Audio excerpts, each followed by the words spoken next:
Welcome to Tangents from Coin Center. I'm Jerry Brito, and today I'm very happy to have with me Martin Gurri, who is a former CIA analyst, and he is the author of a really fantastic book called The Revolt of the Public and the Crisis of Authority in the New Millennium, which has been incredibly influential on me personally. So, Martin, thank you so much for doing this. Happy to be here. So just for folks who maybe aren't aware of your book, I'll just say, first of all, that they should stop this right now and go buy it. I like that. That's a good idea, right? And your book is one that I think it was published in 2015 at first. Originally, 2014. 2014 it was published.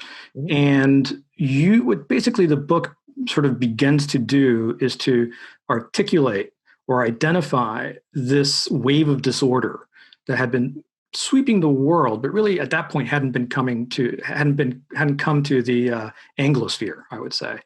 And I think when Brexit and then the Trump election happened in 2016, people, sort of realized, oh my God, Martin Gurri had predicted this, and so maybe we should pay closer attention to what he's saying in this book. Yeah, one of the, more humorous ironies of that book and of my life after the book is, if you read it as you have, you know that I make it a ironclad oath to say that I do not make predictions. I worked for CIA. Prediction and forecasting was their business model, and I mean, it is expected of them to predict the future, and of course, as long as tomorrow looks like yesterday, which it does most of the time, you're pretty good. You have a pretty good track record. But of course, what the president, who is ultimately the only customer for CIA, wants is disruption, discontinuity. Pearl Harbor, 9/11. The Russians get the nuclear bomb. The Indians get the nuclear bomb. Every time the CIA missed that. Right. And I think not for any failure of competence, but because you cannot predict the future. So I have gained this tremendous reputation as a prophet, even though I absolutely unprincipled believe you cannot prophesize. Right. I really appreciate that in the book. It's analysis, and it really stays away from either prescription or prognostication. Yeah, I am not smart enough to tell you what to think. I can just try and explain what reality is about as I see it from my perspective. Well, we'll get to that because I think I've caught you in some prescriptions that I want to get to. I read this book like in 2015, I think. And as I say, super influential to me personally, but also just to the work that Coin Center does, which might be a surprise to people. In January of this year, before the pandemic, and it's funny, we had an offsite retreat where we brought in a facilitator that helped us do a sort of foresight analysis and try to plan out what's the next 5 years going to look like. And with Peter Van Valkenburg, who yes. In the room, and myself and some other people, basically your book was referenced so often that we gave the facilitator at the end a copy of it as a good. But anyhow, so just for folks who maybe are new to your ideas, in your book you describe sort of the industrial mode of social organization, and in it, society is organized by hierarchical institutions with elites at their command.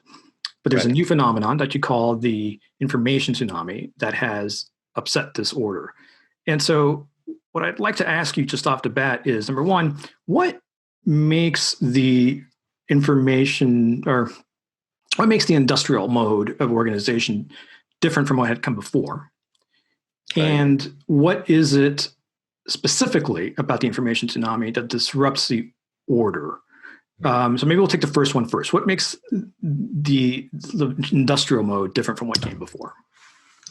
Well, I mean, if you want to just look at government, because of course this is applicable to every institution in modern society, media, business, the corporation, the university. Let's stick to government because it gets little bit complicated otherwise. Our government was essentially born on an 18th century Enlightenment basis. It was fairly egalitarian if you happened to be a white male gentleman. And between white male gentlemen, there was not an enormous distance. People who visited America from Europe noticed that the distance between the top and the bottom of the pyramid in the U.S. was compared to Europe very narrow. So as late as Teddy Roosevelt's presidency, the man stood when he got elected, the president was expected to stand in front of the White House and shake hands with any citizen that came by, right? And Roosevelt was, of course, an epic character, and he shook hands that day with like thousands of people, you know. But the fact of the president being a man who is protected by, you know, barriers and hides in the White House because otherwise, you know, something dire might happen to him, and he lives in this very, very obscure top of the pyramid. When America essentially democratized, when women and minorities basically were brought into, and the working class originally were brought into, people who had no property were brought into the democratic fold.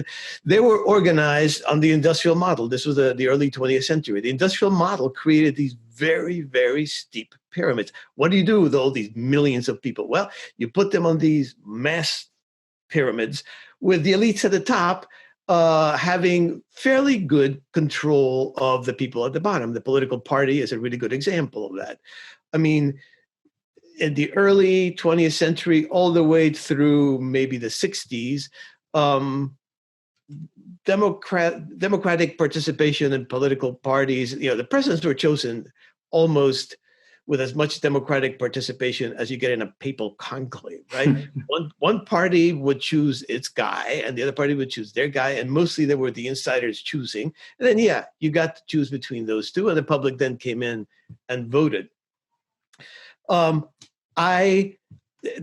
system, the high modern system, made tremendous claims about itself. It essentially made utopian claims. It believed in with a religious faith in science, in experts, in numbers, and it said essentially that it could end poverty, it could end disease, it could end lack of education, and actually made a lot of progress along all those fronts. All right.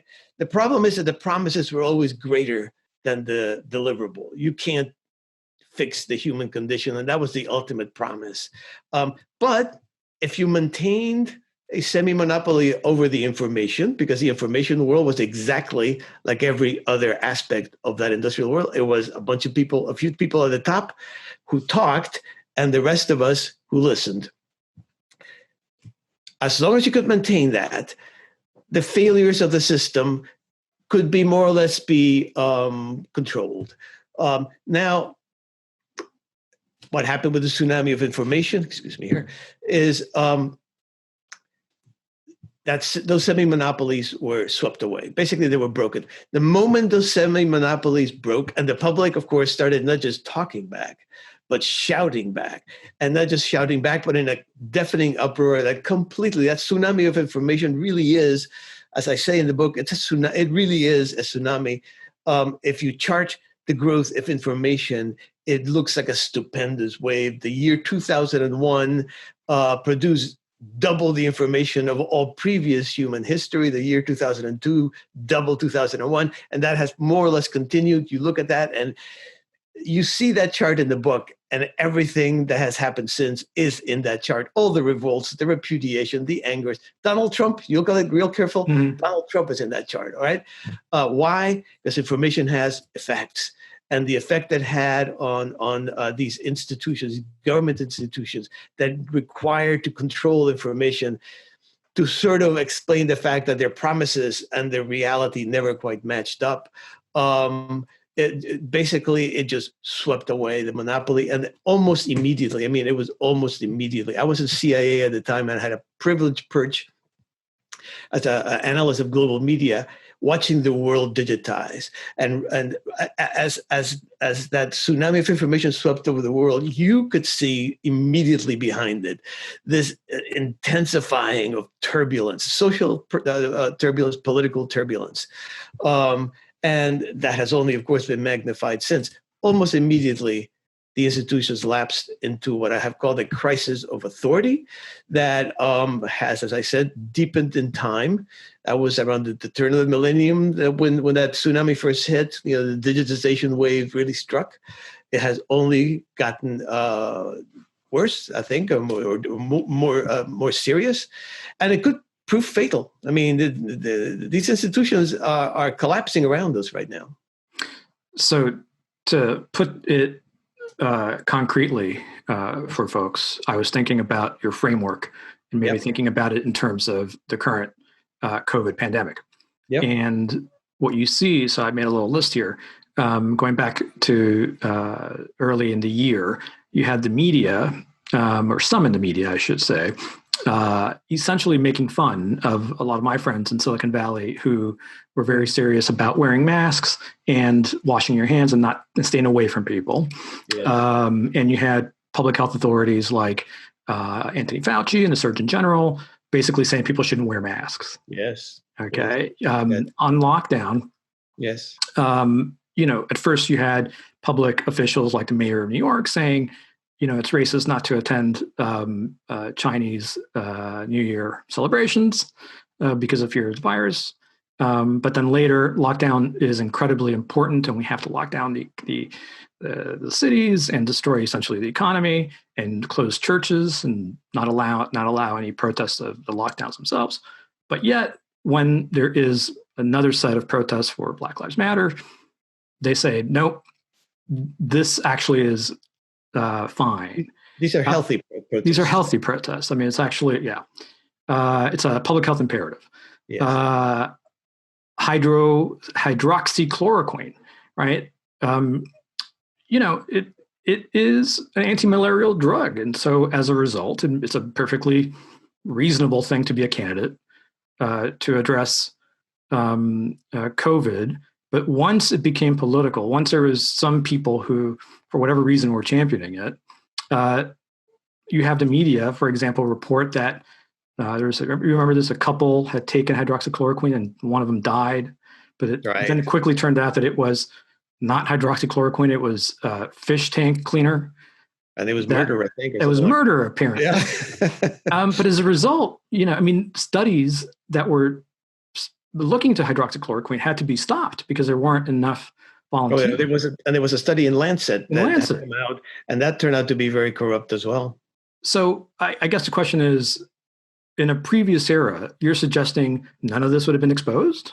That seems crazy to believe. I mean, it's not like this was in the Soviet Union, of course, where you could just lie and change 180 degrees and pretend that you were saying the same thing yesterday.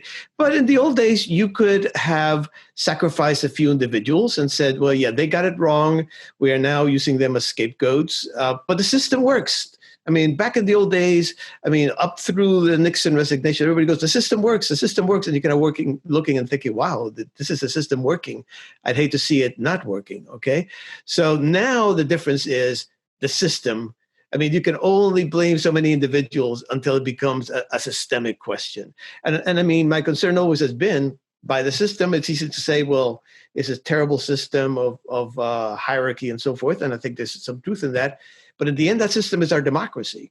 Mm-hmm. So we can't just sort of say, let's get rid of it. Right. We have to say, what do we put in its place? And when you press the protesters, and this is not just the Black Lives Matter people now, best quote ever on that for me was Andrew Cuomo, who at some point, I think that there were the young rebels who are occupying a few streets in Manhattan. And so he says, you don't have to protest anymore. You won. You have gained. You have accomplished your goal. And then pause, and you could see this perplexed look on his face. He says, what do you want? And the question, of course, goes unanswered. What do they want? You can batter and protest all you want at the system, but what do you put in its place? I think that is a critical question right now. About COVID, one thing to realize is if you have a crisis of authority, you can have a crisis of uncertainty that in the end leads back to what I have called my definition of post-truth, which is not the usual definition, which is simply that we don't have the people who used to define reality for us and interpret events and give us what was supposed to be important for us to be talking about, and look at facts and say, well, these facts appear to be sound, but these appear to be uncertain. Those were the authorities, those were the elites. Their legitimacy is gone with the wind. So in a world that is without authority, you're going to have basically multiple points of view. And in the end, today, when we debate, we don't seem to debate to persuade. If I want to argue with you about something, I have really no interest in persuading you. I want to obliterate your facts and impose my facts. But isn't it? I mean, one could argue that it's healthy that we don't have any longer one source of truth, that we have a multitude of interpretations of what the truth may be. I think what you kind of need then is a standard for discussion and for debate, and maybe a standard for filtering out what is a truth that isn't necessarily an authority. Maybe some sort of more objective standard. Is that? Yeah, that I am highly skeptical of that. Yeah. I think in the abstract that makes sense. There's a terrible contradiction at work. I think human nature is such that we don't look at principles. We think we do, because that's part of the industrial mindset that we have inherited. Is that all these principles are at work, and that we are implementing these principles. In fact, we look at people. We look at people and we model ourselves on people. Right. And so sometimes, it may be your minister in your church who says this is a truthful thing or a false thing. And in the old days, it would be the president or some expert that would settle the dispute by saying, no, this is really the way it is. So honestly, what we need is individuals, human beings who model authority under the new regime of digitization. What you get, though, is almost the exact opposite. And you were tweeting, I noticed the fact that Twitter is using what it initially decided to do for COVID, which is to limit information to official sources, and it's using that very politically, in essence, against Trump and his son. I think that is a minimal example of that. I have just finished talking to some people in Brazil, and the Chief Justice of Brazil has apparently said something along these lines. He says, newspapers have editors, nations need editors. And the judiciary of Brazil, because Brazil, of course, has the equivalent of Trump in the executive, Jair Bolsonaro. So the judiciary of Brazil will become the editor of this democracy, and banning certain things as fake news. You're not allowed to say that in public or to publish those. But I guess I'm a little confused. Do you think that?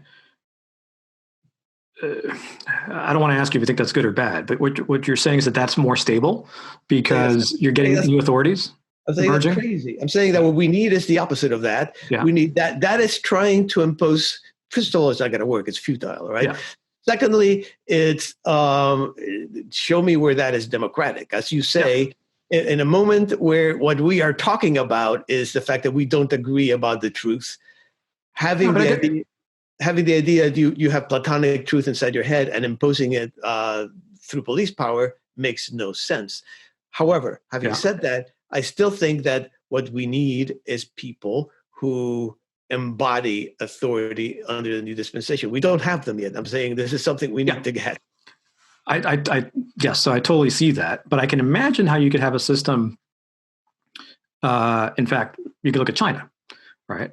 And in China, you have a system where I don't perceive at the moment, I want to talk to you about China maybe a little bit later, but at the moment, I don't perceive a crisis of authority. I think it's very fragile. But the point is that up to this point, they have been able to basically have, maintain essentially that industrial model going and maintain authority. And they've done that by editing the nation. So is that not could you not imagine, without putting a value judgment on it, a stable system of cyber authoritarianism? I mean, I can imagine it, sure. Yeah. I'm not an expert in China, so everything I say, please accept from that perspective. I mean, I know a little bit about their media. I disagree, I guess, with some of your premises. I think the Chinese public knows what's what. Nobody's editing it. They're trying to edit. Nobody's editing. They have 1,001 ways of getting around the edits, and they know what's what. I have had personal experiences, and again, take it for what it is, a personal anecdote. I remember sitting next to a person at a conference, a young Chinese person. If he was 30, it was barely that. And hated the regime. He was a Harvard graduate. He was the head of a big CEO company. And so I asked him about that. And he says, well, I think it's corrupt. The thing that they hate the most about the system is not necessarily the political abuse, but the fact that it is so corrupt. Mm-hmm. There's such a pervasive, it's like a mafia. I mean, essentially, they take their cut. It's a protection racket. And he hated that. But then he told me, he says, my grandfather lived in his hut with his pigs. Mm-hmm. He says, I went to Harvard and I'm a millionaire. So I'm not going to change the system. So my sense is, as long as the economy booms, that regime is stable. It is not booming anymore. Mm-hmm. Keep an eye on that. Right. So let me ask you sort of one more follow-up about the tsunami, and then we can maybe move on a little bit. Is it merely the amount and availability of information, or is it something specific? And I'm thinking specifically here of social media, right? Because you can, I think there's a difference in the world when there are merely blogs to a world where there's Twitter and Facebook. Am I crazy for saying that distinction, or do you think? No, I don't think it's crazy, but I disagree. I think it's an aggravation, but you could see that that turbulence developing in the year 2000, 2001, all right? You could see it when there was no real social media. Now, social media has put that on steroids, I believe. Mm-hmm. But the reality of it is that system when I started out as an analyst in CIA, I was, as I always say, I had the least sexy job there, okay? I mean, I was an analyst of global media. And that was a very fascinating, but very straightforward job. I mean, if you went to even a developed country like France, you just looked at a couple of newspapers. It was a trickle. That system sustained itself because the information set was so tiny. Once you have this enormous tsunami, this enormous tidal wave sweeping over it, it simply doesn't know what to do. I mean, look up how many hundreds of hours of video are ingested in YouTube every minute. It almost defies the laws of nature. How can a government keep up with that? How can you keep up with that? And visual persuasion is something that which is, by the way, the new standard, right? I mean, digital media essentially is the triumph of the image over the printed word. And of course, the old industrial system, it was all about texts. And you and I went to school and were taught to write in a certain manner. We probably worked in certain offices and to write memos. And those of us who could write well could rise because we were good writers, right? Well, we have no clue about the image, okay? And the image is far more persuasive, far more powerful than the written word. And so these institutions simply have no clue. And I think it is the number, the vastness of the volume of the information that has unseated them and bringing them to the edge of collapse. Social media adding a whole dimension to it, but not being, I think, categorically. It's not the key. It's No, the, yeah. So I want to ask you, going back to something you said earlier about the nihilism Yes. that the public seems to be falling into. Yes. As you say, you have all these revolts around the world, and it's not quite clear what their demands are. You can ask them why they're revolting, and they'll tell you what they're against. Yes. But they don't tell you what they're for, and partly that's because it's easier to unite people against something than it is to unite people for something. But what I notice is that in each of these revolts, again, if you look at Black Lives Matter, or if you look at Occupy Wall Street, there is a vanguard. So in the case of Black Lives Matter, there is an organization called Black Lives Matter, and they have a list of demands. If you look at Occupy Wall Street, so do too. And I guess my question is, what do you make about these vanguards? And do you think there's a possibility that they could seize the moment to put on their agenda? Yeah, I don't know that I would call them vanguards. Okay. I think they're kind of latently sitting there, pushing their particular questions, and at a certain moment, something ignites, something erupts, and that process, by the way, is very mysterious. How that happens, it is almost invariably the response is disproportionate to the triggering event. Okay. And then they're there. And then, of course, they can provide some very loose organizing. I'm sure if you ask, they have slogans, okay? Yeah. These are not positions. So you defund the police or, end, immunity or something like that. Abolish ICE or whatever. Yeah, right. Abolish ICE. These are slogans. These are not positions, right? I don't think that any of those groups ever rise. I haven't studied Black Lives Matter that deeply, although I've looked at their website a lot. Occupy Wall Street, I looked at a lot. They did not have a set of demands. They were this chaotic, kind of amorphous. They wanted the world to change. They wanted bad things to end. They wanted good things to happen. Behind this, I think there is kind of a unspoken and frankly incoherent desire for perfection in human relations, for utopia, right? That when you turn it around can become nihilism, because you feel that destruction of the system as it now stands is progress. Anything that destroys a system is progress, even if you don't have an alternative to bring to the table. And so in the meantime, the fact that there are sort of self-appointed spokespeople for what's happening, really, you think is inconsequential? Well, I think that's unusual. Yeah. I mean, I think that's unusual. Most of these revolts, so the degree that these revolts are organized, they are really not part of the revolt of the public, okay? Right. And there is a strange thing in today's revolts, in that there's a strange alliance between or I won't call it an alliance, but there is certainly a wish by something that started in a democratic state, that started as a racism, which is a universal issue, but to turn it into a partisan question, having to do, as always today, with Trump, right? With Donald Trump, the president. So I think many Democratic office holders, you heard me quote Andrew Cuomo, want to be perceived as being on the side of the protesters. The moment that happens, it is really no longer a revolt of the public, but it is a tool of the elites to achieve an elite objective, which is to get rid of this crazy man that is in the White House that has been hurting their brains for the last 4 years. Let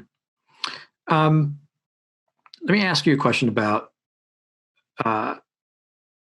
something you point out in the book, which is that if you look at these different revolts, and they stem from what was called the Arab Spring to Chile to Los Indignados in Spain, and Israel was very interesting. I had not heard about that one that you mentioned in your book.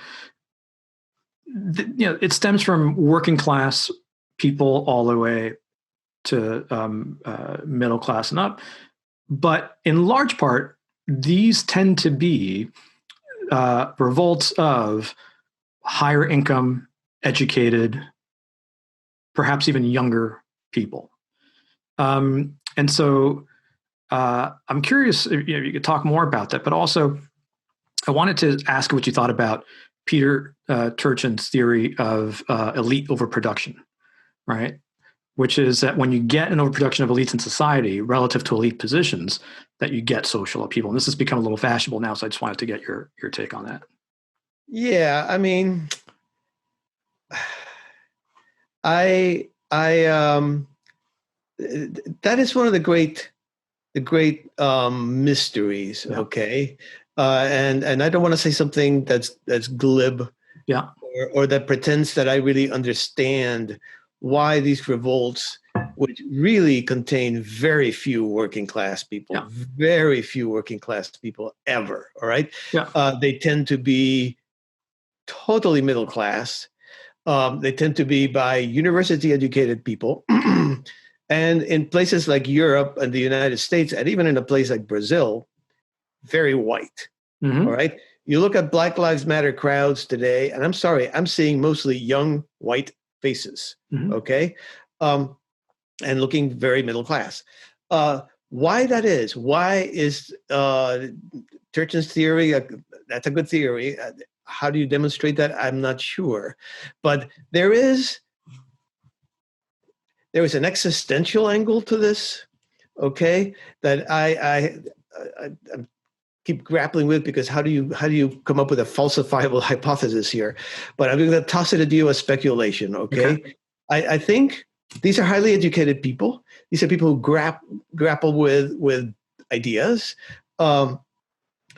I think and they're young. They tend to be young. I think in the world as it is today, the sources of meaning, we are all symbolic creatures. We need to be connected to things that are larger than ourselves. Yeah. That is just a weird human. I don't think any other animal in the world needs that. We do, very deeply. And we're living in an age where religion seems to be losing its hold. We're living in an age where community is fractured and people come and go. We're living in an age where the family, which is the basic unit of meaning, all right? I mean, my meaning in life, I was a young man asking about meaning until my first son, Adam, was born. And suddenly this is the meaning of life, right? I mean, family provides the deepest meaning, but that's also fracturing, okay? So people are looking for some place to derive meaning, and I think they're turning to these to politics and these sort of temporary communities that arise when protesters go in the street, and there's this sense of solidarity and brotherhood, and we're all in this together. It's, compared to the past, very transient.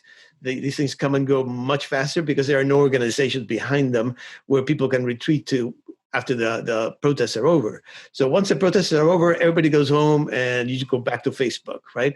But while they're happening, when you read what the protesters say, it's not just politics, it's a powerful existential experience. And I think one driver of this anger, what we call the anger, is that when they're out there expressing the anger, they are receiving the kind of human symbolic fulfillment that they can't get anywhere else today in society. So that makes a lot of sense to me. I think there's a lot of truth in that. I want to offer sort of what I think might be a compatible explanation as well, which comes from people like Michael Lind or Julius Krein, right. Which is it's a very sort of interesting class analysis. That says, and like in Julius Krein has what I think is a very interesting essay to this point, which is that the real class war is not between the 90% at the bottom and a 10% at the top. It's between the 9.99% and the 0.01%. Yeah. And that, and Michael Lind has pointed out, if you look at a number of law degrees being issued or number of MBAs being issued, it's like this, relative to the available positions. And so then, I look at what's happening at the New York Times, for example. And so it seems to me that there is a relative status struggle between these new elites or new would-be elites who find themselves, not making that much money, not being able to have kids, but they are elites. I thought we were supposed to, does that resonate with you? Yeah, I mean, I think there's something to it. I mean, when you talked about degrees, I think journalism degrees also are on the rise, which in a day when the news media is collapsing around us and where its authority has completely collapsed already, it's astounding to me. It's clearly a particular kind of person who wants to have a particular kind of voice in society. And of course, then even if they get hired by the New York Times, which is like the dream thing, right? Mm-hmm. They're angry because this is not at all what I expected. I am not I'm not Walter Lippmann sitting here pontificating about what everybody should believe in. Honestly, it only makes sense if you have, number one, I hate to say the word narcissistic, but there's an element of narcissism about your own personal life and how it ought to be expressed. And number two, a naively utopian ideal of the power of these institutions at any moment in history, all right? You were never going to be Walter Lippmann because even Walter Lippmann wasn't Walter Lippmann, all right? So this is just a thought in your head. It's also that these institutions, precisely for the reasons that you've outlined with the tsunami of information, et cetera, are no longer, you no longer get a megaphone once you get the brass ring. Right. I mean, the New York Times, I want to do something with the New York Times because as I understand it, it's hard for me to see. There's clearly being taken over by the Young Turks, right? The Young Turks are taking over the New York Times. The older editors and publisher, Sulzberger, who are not that old, by the way, but compared to the Young Turks are terrified. They are in the position of Andrew Cuomo, saying, you won. What do you want, right? So what do they want? What is it that they want? And I have this idea that they see the New York Times as kind of like a morality play, in which virtue. I don't know if you remember the medieval morality plays. It was always Mr. Goodhart. These had these stupid names, right? And it symbolized very obviously who was good and who was bad, who was always being seduced by people with equally silly bad names, and in the end triumphed over these. And I think that the Young Turks coming up in the New York Times see journalism as a morality play in which these forces like systemic racism and the 1619 Project, all this kind of stuff, all this is trying to tempt us away into this corrupt society. But we here, Mr. Goodhart in the New York Times are going to triumph over that, and we're going to lead the godly life. It's very religious. Much of this, to me, strikes me as very religious or substitute of religion. But it's interesting to me that while I think you're absolutely right that the Sulzbergers of the world are running scared, they're also looking at the balance sheet. And in this new information environment, the New York Times is like the least consequential that it's ever been in history. And there really isn't much of a market, it seems, for stentorian truth. And so the incentives are to publish something that looks more like Vox or BuzzFeed than it does like the old New York Times. Right. Yep. but there's BuzzFeed and there's Vox. Right. So how are you going to differentiate yourself? And by the way, part of the reason why I'd like to look at the New York Times is because if, right now it looks like Trump is behind in the polls. Let's say he loses. Yeah. They're not ready for this.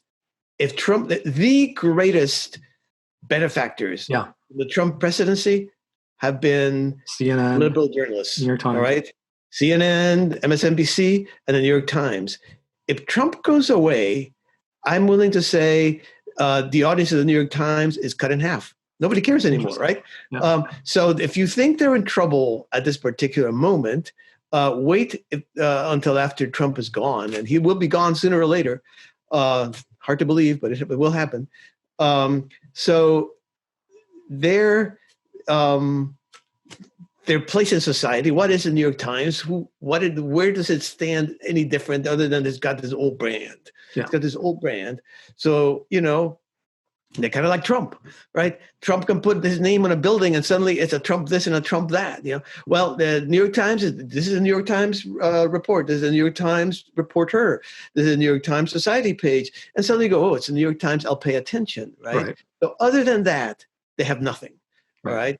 And they have Trump because they are the great anti-Trump. In 2016, they published what should have been a more famous report. It wasn't even an op-ed in which they said, when a candidate appears to be dangerous to democracy, and they were talking about Trump, you have to cover him differently. And that was kind of like they're saying the old ideal, which was always false anyway, but the old ideal of objectivity isn't even an ideal anymore.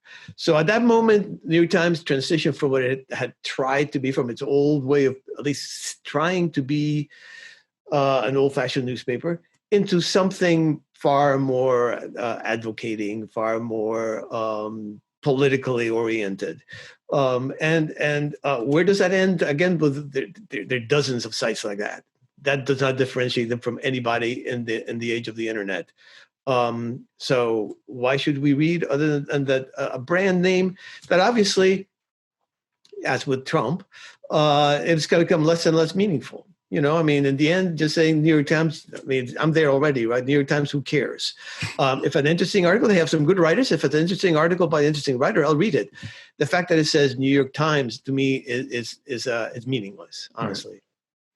So let's switch a little bit. I mentioned before, I thought I'd heard you sort of make some prescriptions in different it slips out sometimes. Which I know you really try not to, and I don't think these are really prescriptions, but I've heard you say on podcasts and things, I've heard you say things like that what you would like to see are politicians that admit that they don't have the answers, that are humble. Yes. And that will engage and say, look, we're going to do this trial and error and I don't have all the answers. Yes. My question to you is kind of a basic one, which is, what makes you think that's possible, given human nature? Well, it's possible. It will be a long path there. If you look at how rulers talked 200 years ago, even American presidents talked 200 years ago, nobody said, I can declare war on poverty and solve poverty. Problem solution, like a mathematical equation, I've got that equation solved. Okay. 200 years ago, in that first Enlightenment iteration of our democracy, nobody talked that way. Mm-hmm. That is entirely an industrial mindset. The belief that if you have enough science, enough technology, and enough power, right, that's where the pyramid gets steep. Yep. And of course, enough money that comes with the power, you can solve the human condition. All right. We have been conditioned to think that way. The public has basically absorbed this utopian ideal. Mm-hmm. Long after after the Soviet Union imploded, it should have become perfectly obvious that utopian ideals brought about by political power were non-starters. All right, we never made that observation. We have retained the idea that if a politician doesn't promise me utopia, what good is he? Right. So I think we can go back. We can go back, or we can go forward to reality, which the reality is they cannot promise us. In most within the institutions, when you look within the institutions, many times there's a lot of realism in there. People understand their limitations. CIA knew exactly how much it knew and how much it did not know. But when it came out and spoke to the president, suddenly had to put on these robes, and I am the prophet, and of course then be falsified. Right. I think, if the president should be asking CIA, don't tell me about the future. Explain the present to me. Explain, give me ways in which things might turn out, but understanding that none of us know what will turn out. And I think we can demand the same thing of our politicians. Don't tell me you're going to end poverty. Tell me how you're going to make things better. All right. Give me something manageable and not cosmic. Why should not we want to do this? I mean, but I guess what strikes me is that if you look at, so there are many different variables that could explain this. But if you look at, so one variable that I look at, if you look at the difference between how politicians are used to talk and what limitations they used to acknowledge, and even within institutions, what limitations people acknowledge, and you look at the difference to now, one big difference is what you just said earlier, which is the democratization that we've seen. Right. And so the more democratized everything becomes, it seems to me that the more you're going to get, people want to have people want the magic the bullet candidate. I always make it a rule to myself to assume that the person that I am addressing when I talk and when I write and so forth is at least as intelligent as I am. Yeah. That's a low bar, but okay. And maybe I am knowledgeable in certain things that person is not. Yeah. Right. But that person is probably knowledgeable in some things that I am not. Okay. So my feeling is if I can come to this conclusion, they can as well. The public. So what you're saying by talking about this democratization is something that I think is very true. We can't blame the elites. We have to look in the mirror because we, in the end, select other elites and not just political. I mean, this is really culture-wide, I think. Yeah. And can I just say, in the past, maybe that was mitigated by the fact that, for example, you mentioned political parties, and they basically chose two options, and then the public could, through a democratic process, choose between those two options that had been vetted. But today, those gates no longer exist. Nope. Yeah. So you are right that every presidential campaign, as we have just witnessed, is kind of like a stampede, like a buffalo stampede, and some last dying buffalo makes it over the line, and that's the guy who gets the nomination. First the Republicans did this last time, and now the Democrats have done it. You get though that's a separate question. The nominating process is a disaster, but in the end, the public does have a lot to say. And I think to the extent that we demand honesty, and by honesty, I mean, don't promise what you can't give, but you're put in this position where to get elected to practically any serious office in the United States of America or throughout the world, by the time you get there, you have made promises that you cannot possibly fulfill. So now your legitimacy almost immediately starts to tumble because you are being seen to fail, or you engage in these weird dynamics, which both in very different ways Obama and Trump have done to sort of sustain their base while actually being, they're rebel figures who are in charge of the most powerful government in the world. How do you maintain your Well, both of them have been amazingly successful, but it's taken some bizarre acrobatics to do that are very confusing to the public and to the system. So I think we are perfectly able to demand that politicians be honest with us. I don't see why that should be that hard. But the first thing we need to decide is, why are we demanding the impossible? We have to go deep into ourselves and say, what is it that really matters? It's not cosmic. Cosmic is easy. I can promise you, I'm going to save every soul in the human race so that we all go to heaven. And I can make you that promise and tell me how you can say no, right? Now, if I can tell you I'm going to increase employment in America by 10,000 jobs. I have no idea how to do that. If somebody says, this is how you can do it, go with that man. All right. And if he tells you, we'll first try this and second, we'll try that because it's going to lead us, I think, in the right direction, that's the approach you want. The only way the human race has progressed is not by solving these gigantic cosmic political equations, it's by trial and error. Take a step, it works. Take another step, it works. And you keep going until it doesn't work, and then you go in another direction. That is the sum and total of human progress.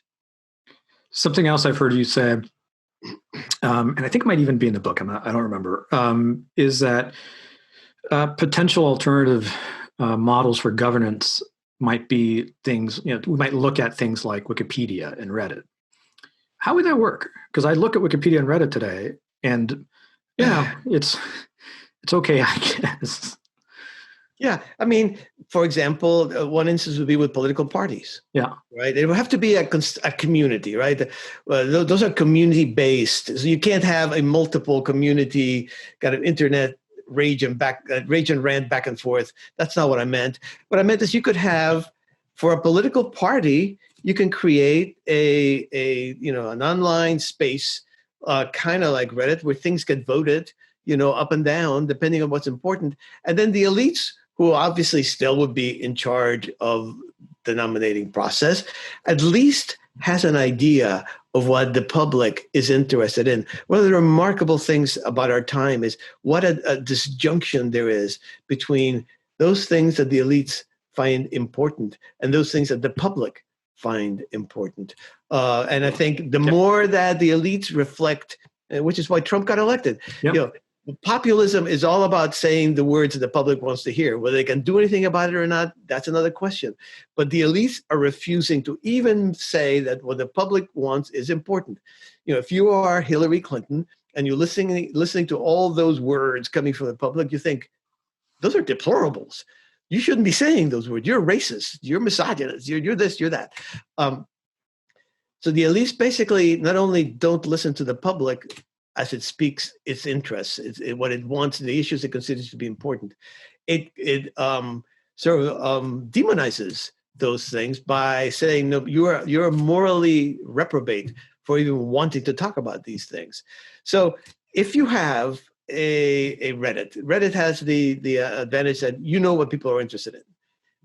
Just that one factor for the elites to know, well, this is the question here, I think would be a tremendous advantage. And I think the public would then feel like they're participating in this, weighing of importance. That you have a crisis of authority, the first thing that goes is, what's important today? Should we talk about global warming? Should we talk about COVID-19? Should we talk about Donald Trump? I mean, what is it that we want to talk about? Well, you have a mechanism in which the public is plugged into, but no one person has an overwhelming, distorting influence that can enlighten the elites as to what the public considers to be important. The elites may still say, well, look, you say that, but I'm going to give you some reasons why I think other things are important. But at least they will participate in an understanding. It's remarkable to me. The quotes I can give you are endless of elites. Of course, the Hillary Clinton one is a famous one. But my very favorite one is the leading legislature in the French National Assembly for the ruling party, En Marche. And I've met people from that party, and they're actually very clever. I have not met this guy. He doesn't sound very clever. But what he said was, the biggest problem that the Macron government has is that its policies are, and he said, quote, too intelligent and too subtle for the public to understand. So it's not that the public has different concerns, it's that they're stupid. And it's not that you are just there because somebody elected you. It's that you belong to a more intelligent species than those people who are called the voters, right? I mean, so when you have that enormous distance, democracy can't really function, all right? I mean, let's get real. It can't really function. So you need to narrow that distance. And what I propose, it was just an idea. I mean, it may or may not work, but the idea would work along the lines of conveying a conveyor belt of the public's priorities to a set of elites that have no clue. Yeah. So we have a few minutes left. So let's do some rapid fire. Okay. One thing I've heard you say is that with COVID, I think people, especially in the United States, tend to think that history is on pause, but it's not. So we've already talked about China, Right. and it seems to me that your view is that. I'll tell you what my view is looking at their economy now, looking at their banks and lending or debt issues, looking at the Three Gorges Dam now. It seems, like it's not going to last very long. Do you agree with that? No. No. I don't disagree with it, but I don't agree with it. I think I've been saying that for so long. I stopped myself from saying it. All right. I'll say this: it's very fragile. It's very fragile. I guess that's the best we can say. Yeah. Let me ask you about the EU then. They kind of surprised me a couple of weeks ago when they were able to get together to issue the COVID bonds. Who is this? I'm sorry. The EU, the European. The EU. All right, so they surprised me. They were able to come together and put together the Euro bonds. So my question is, can it hold? And sort of a corollary to that is, many people in Silicon Valley are enamored of this idea that what we're going to see is in the world is the return of the city state. I actually think we're going to see, if anything else, a return of great power competition. But what do you think about the potential for stable balkanization of Western nations? Yeah, well, I mean, I think the EU will probably endure in some form. Okay, yeah. Kind of like the Holy Roman Empire, just kind of ramshackled its way through history without a whole lot of purpose to it. But I think it is going to be progressively weaker. I don't see, unless there are some serious reforms along the lines we were talking about before, I don't see how you can. COVID has shown that the nations were the ones that made it. Yeah, you have the EU bonds now, but the response was entirely national, and many nations still, like the Spaniards, are not happy with their lack of support, economic support. So I think that organization never made much sense, except as people who believe that if you allow the Europeans to have their way, they'll go and create a world war. So let's not let that happen. So let's lower democracy to the levels where that never happens. Well, I think that rationale is not enough to hold it together. So I have to ask you, we are both of Cuban descent. Oh yeah, I forgot about that about you. Yes. So what about Cuba? What's going to happen in Cuba? That's another good question. Exactly. I keep saying the same thing in Cuba, right? Well, okay. I think that was a little bit easier in the sense that, yes, I think that it's a gerontocracy. I mean, good God. And I mean, imagine if today all of our political slogans were the same one that our grandparents were using. Imagine if you're a young person, how utterly sick to death of politics you would be. So that system right now, I don't even think I think Fidel Castro was a true believer, mainly because he believed in himself, right? It was a personalistic dictatorship, and he thought he was a kind of a messiah figure. Raul Castro never has been a messiah. He just wants to die in bed, right? And he probably will, damn it. But once the Castros, because Cuba right now is the personal property of the Castro family, and there is no successor to Raul Castro. So I think once that happens, nobody believes in the system. Everybody's watching the rest of the world become digitized, become globalized, become modernized, and Cuba is like the cars.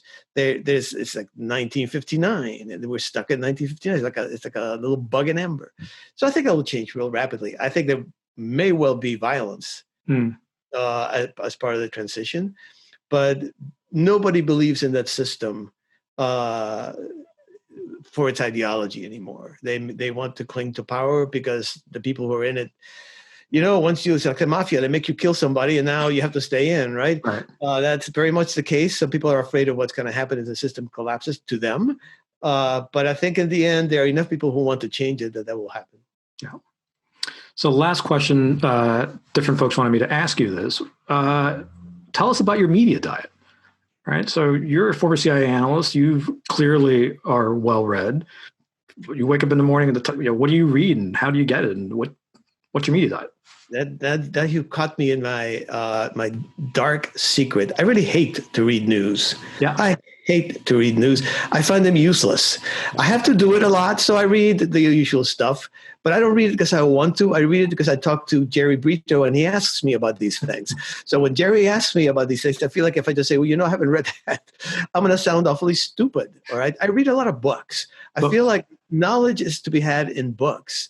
I'm a pretty fast reader, but my brain doesn't have enough bandwidth for all the books that I want to read. Okay. I think, the information diet rather than media diet is for the way we need to think about things. Okay. I think the sense I have always believed, and maybe for the last 20 years of my life, it became clear that I was raised thinking that you had to read the news as a good citizen, so I was a compulsive newspaper reader. That's probably what led me into CIA and global media. And suddenly I realized these are just stories. These are just stories. And they have no distinctive informational value to them other than they show up in a newspaper, right? And by the way, huge chunks of the world are not being talked about. We had a horrible war in the Congo where millions died. Yeah. Show me where that was even reported, okay? Now, if you have 1,000 deaths in a place like Israel or the Palestinian territories, they will consume the news of the world for months, okay? So very distorted, very distorting in your mind if you take it seriously. So I would say read books, events, and I also hate to talk about events while they're happening, like Black Lives Matter, because that ball is still flying. We don't know where it's going to land. Right? And we don't know what the consequences are going to be. COVID-19, we have no clue what the consequences are going to be. And I keep getting asked, and I keep giving answers because what the heck, they're asking me, and I'll give an answer. But the reality of it is lengthen your leash on information on how things are analyzed. The longer look you have, the better you are. Another totally apocryphal but fun quote that I'll end with is Chiang Kai-shek. He was not Chiang Kai-shek. It was who was it? A Chinese communist leader. I forget what his name was. Who was asked in the 70s, I think, what do you think about the French Revolution? And he answered, "It's too soon to tell." Mm-hmm. Right? Okay, and I thought this is great. This is just tremendous. That's the way I feel about it. The French Revolution, maybe it's not too soon to tell, but almost everything else that we have talked about today, Jerry, it's too soon to tell. Yeah. And keep your eyes open and read interesting books. There's a lot of interesting books, both past and present. That's my diet. That's my diet. That's great. Well, Martin, this has been a delight. Thank you so much for taking the time. Yeah, it's been fun. I hope to meet you someday in real life. In real life, I think we're blocks away from each other. Yeah, I know it. Yeah. All right. We have a lot in common. You have a map behind you, and I have a map behind me. So All right. Thank you. Yep.